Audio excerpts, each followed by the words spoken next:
अब आपको अलग तरीके के सवाल है।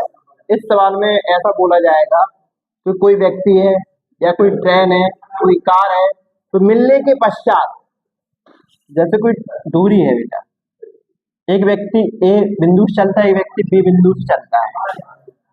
बेटा यहाँ देखो, कोई व्यक्ति है ए बिंदु से चलता है, कोई व्यक्ति बी बिंदु से चलता है, तो इस स्थिति में क्या दिया जाएगा? क्या दिया जाएगा? आपको कहा जाएगा कोई व्यक्ति है ए बिंदु चलता है, कोई व्यक्ति बी बिंदु चलता है। जब जे चलते हैं एक दूसरे की तरफ, तो मान लो जे यहाँ आए और जे यहाँ आए, ठीक है, तो इन्हें मिलने के पश्चात, ठीक है, मिलने के पश्चात इन्हें उसी दूरी को तय कर, मिलने के पश्चात यहां तक जे आए ए बिंदु तक, कौन आए? जे। बी पर जो व्यक्ति था वो ए बिंदु पर आया, ठीक है, तो फिर मिलने के पश्चात उनको इतना समय लगा, मिलने के पश्चात वे कह लेंगे 15 मिनट लगा, फिर बोल देंगे मिलने के पश्चात, मान ले रहे हैं हम, मिलने के पश्चात यहाँ लगा ले T1 समय,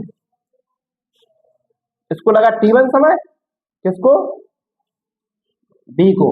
किसको लगा? बी को। अब जब ए यहाँ आया, इसको मान ले रहे कितना समय लगा? T2 समय। किसको लगा? हम किसको मान रहे? या ऐसा मान लो बेटा कि बी को यहाँ लगा T2 समय और ए को लगा T1 समय, ठीक है। ए पॉइंट पे जो व्यक्ति खड़ा था, मान लो पी व्यक्ति था उसका नाम, और इस व्यक्ति का नाम था क्यू, तो क्यू व्यक्ति यहाँ आ गया और पी वाला यहाँ पहुंच गया, ठीक है। क्यू माने क्यू पी की जगह पे आए, पी क्यू की जगह पे आ गया, मिलने के पश्चात ऐसा दिया जाता है, ठीक है। एक चीज बताओ आप लोग, जब वो मिला तो उसके मिलने का समय तो क्या था? जब कोई व्यक्ति मिलेगा, मिलने का टाइम तो एक सा होगा ना, 2 घंटे बाद मिलेगी, 3 घंटे बाद मिलोगे, वो एक सा होगा। अगर हम कहें यहाँ से यहाँ तक कितनी डिस्टेंस है, तो मान के चल रहा है ए की स्पीड रहती S1, कितनी रहती? S1, और बी की स्पीड रहती S2, तो जो को आ रहा है तन से तन तक, इतन से तन तक को आ रहा हो, बी आ रहा है ना यहाँ से यहाँ तक, कितनी की स्पीड से? S2, यहाँ से यहाँ तक कितनी डिस्टेंस है? कैसे निकालोगे आप? यहाँ से यहाँ तक की डिस्टेंस जो है, यहाँ से यहाँ तक की, मान लो जो कहीं मिला सी पॉइंट पे, किस पे मिला? तो सी से ए की दूरी कितनी है, और यहां से क्या निकलेगी? सी से बी, तो सी से ए तक कौन आया? बी आया, तो बी की स्पीड कितनी मानी थी अपन ने? S2, कितनी की स्पीड से? T2 की स्पीड से, ठीक है। इसके बाद जो किसकी आ गई कि कहां से कहां तक की दूरी आ गई अपन की? सी से ए तक, सी से ए तक की दूरी,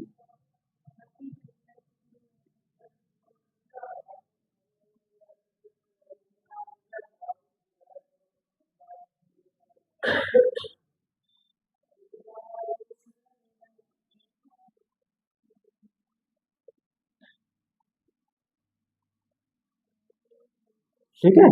और सी से बी की दूरी क्या होगी?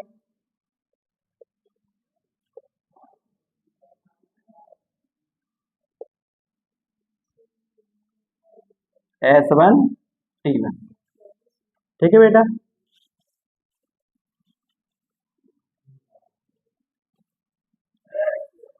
अब देखो बेटा, सी से ए तक की दूरी कितनी है? जाहिर है, और सी से बी तक की दूरी जाए। अब सुनना मेरे बिल्कुल ध्यान से, यहां से यहां तक कौन गया था? पी व्यक्ति गया था, जो तो चाहे जा दूरी का चाहे दूरी है तो वही दूरी बेटा, है कि नहीं बेटा?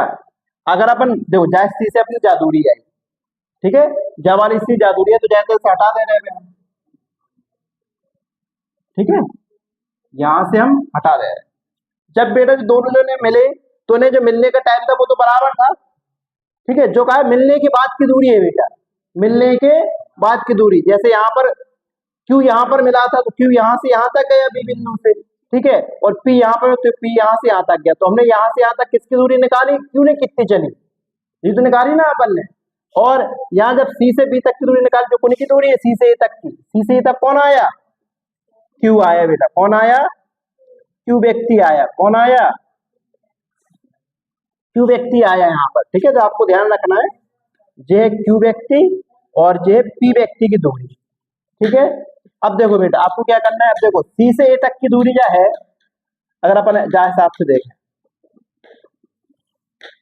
सी से ए तक की दूरी जा भी तो हो सकती है बेटा कि यहां से यहां तक कौन गया, पी गया। पी की स्पीड कितनी थी, s1। कितना टाइम लगा था, टी लगा था ना मिलने का टाइम, s1 इंटू टी। ठीक है, s1 इंटू कितना आ गया बेटा, टी आ गया। और दूसरी स्थिति में क्या है बेटा, ये किसके बराबर हो जाएगा, या और यहां से यहां तक कौन आया, बी क्यू आया था। क्यू की स्पीड कितनी h2 थी, कितनी स्पीड कितना टाइम लगा था h2। बता जो दो डिस्टेंस बराबर है कि नहीं बेटा, है कि नहीं। ठीक है, तो एक तरीके से मान लो कि इनको हम इक्यूट कर दे रहे बेटा, जो जाके बराबर है, जो जाके बराबर है। तो अपने मान ले रहे जो समीकरण एक है, जो समीकरण दो है, हम इन दोनों का दे दे रहे बेटा भाग। आपस में क्या कह रहे, समीकरण एक भागे समीकरण बेटा दो। ठीक है, क्योंकि देखो तो S2 बटे क्या आएगा बेटा, S1 आएगा और T2 अपॉन T1 आएगा। और यहां पर क्या होगा बेटा, S1 इंटू टी और S2 इंटू टी। टी से टी कट जाएगा बेटा, देखो S2 गुणा यहाँ होगा S2 स्क्वायर हो जाएगा। तो देखो क्या बनेगा जी, फॉर्मूला बन रहा है बेटा, ये S2 का स्क्वायर बटे S1 का स्क्वायर बराबर। ठीक है, और जे कहाँ आ जाएगा, T1 ऊपर आ जाएगा और T2 नीचे आ जाएगा। स्क्वायर बात तक पहुंचेगा तो क्या हो जाएगा बेटा, वर्गमूल। ठीक है,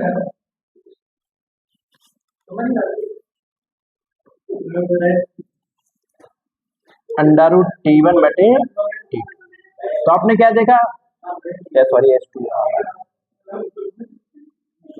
यहाँ S2 है तो यहाँ पर T1 है और यहाँ S1 है तो यहाँ पर T2 है। ये कौन सा समय है, मिलने के बाद। ये कौन सा समय है बेटा, मिलने के बाद का टाइम है। ये पवन दीपक चल रहे और तुम चल रहे, दीपक जाता है तुम, जब तुम मिलोगे तुम्हारे मिलने का टाइम बराबर नहीं होगा कि तुम भी उसी समय पे चले थे और आप भी उसी, दीपक भी उसी समय पे चले। जब मिलोगे तो मिलने का टाइम समान नहीं होगा, बात नहीं। जब तुम मिलोगे तो मिलने का टाइम बोल रहा है, मिलने का टाइम बोल रहा है, स्पीड की नहीं कह रहा है। डिस्टेंस अलग तय हो सकती है लेकिन मिलने का टाइम तो एक होगा ना। मान लो तुम भी तुमने फोन करो समझा को, जब भी मिले जो जगह पे वो टाइम सेम है ना, नहीं है, दो जने चल रहे हैं।